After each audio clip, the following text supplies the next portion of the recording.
بسم الله الرحمن الرحيم. الرحمن علم القرآن خلق الإنسان علمه البيان الشمس والقمر بحسبان والنجم والشجر يسجدان والسماء رفعها ووضع الميزان ألا تطغوا في الميزان وأقيموا الوزن بالقسط ولا تخسروا الميزان والأرض وضعها للأنام فيها فاكهة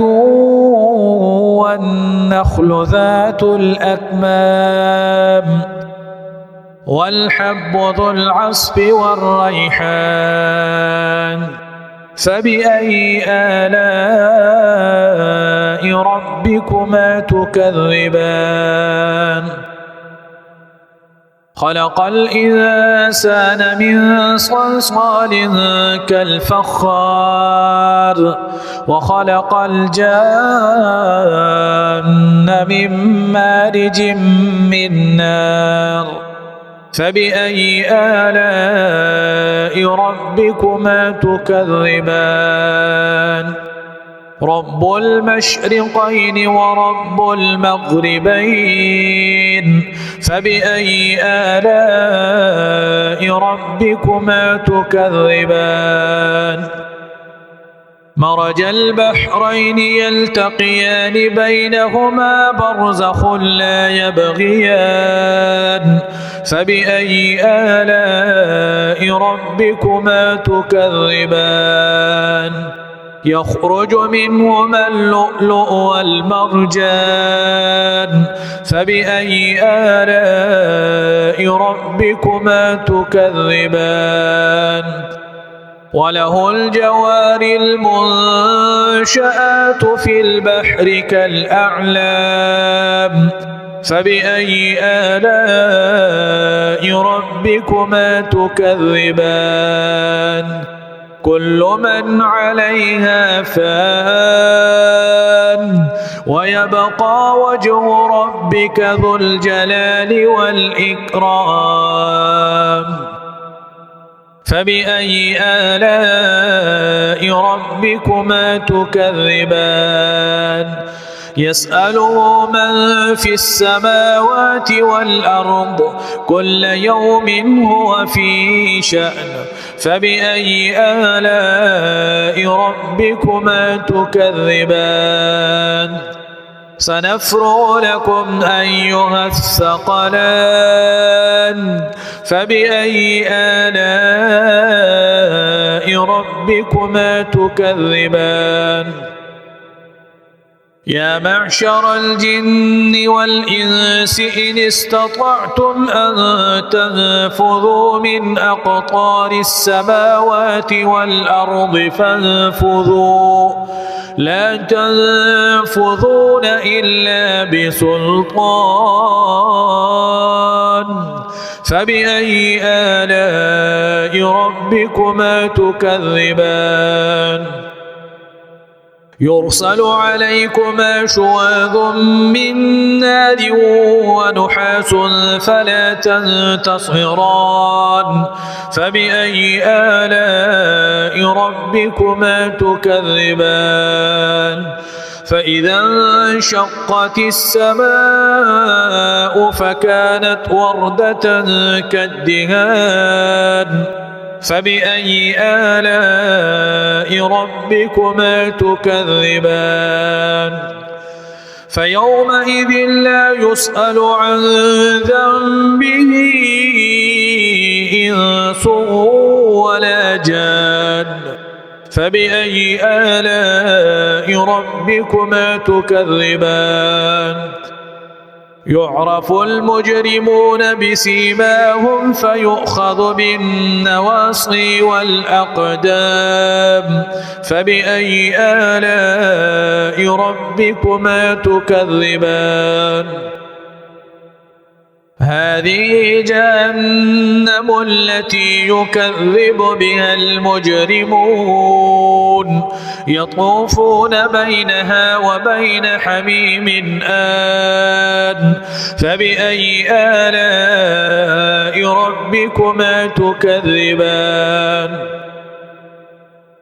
ولمن خاف مقام ربه جنتان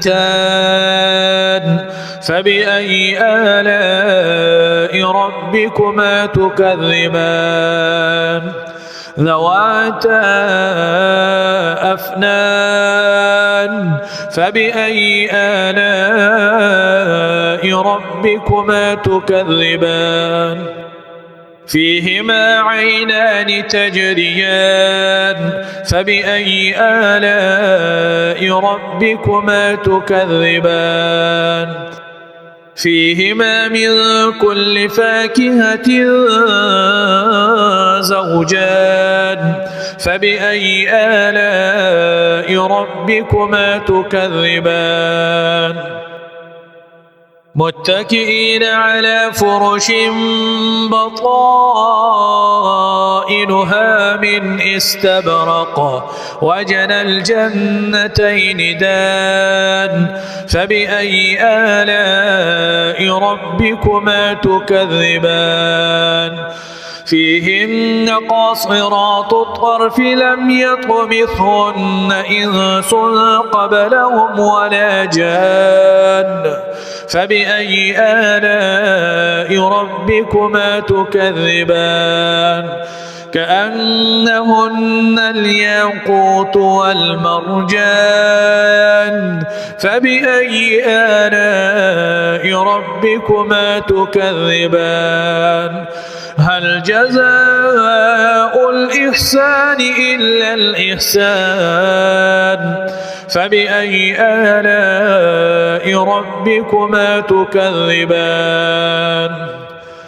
ومن دونهما جنتان فبأي آلاء ربكما تكذبان مدهامتان فبأي آلاء ربكما تكذبان فيهما عينان نضاختان فبأي آلاء ربكما تكذبان فيهما فاكهة ونخل ورمان فبأي آلاء ربكما تكذبان فيهن خيرات حسان فبأي آلاء ربكما تكذبان حور مقصورات في الخيام فبأي آلاء ربكما تكذبان لم يطمثهن إنس قبلهم ولا جان فبأي آلاء ربكما تكذبان متكئين على رفرف خضر وعبقري حسان فبأي آلاء ربكما تكذبان تبارك اسم ربك ذي الجلال والإكرام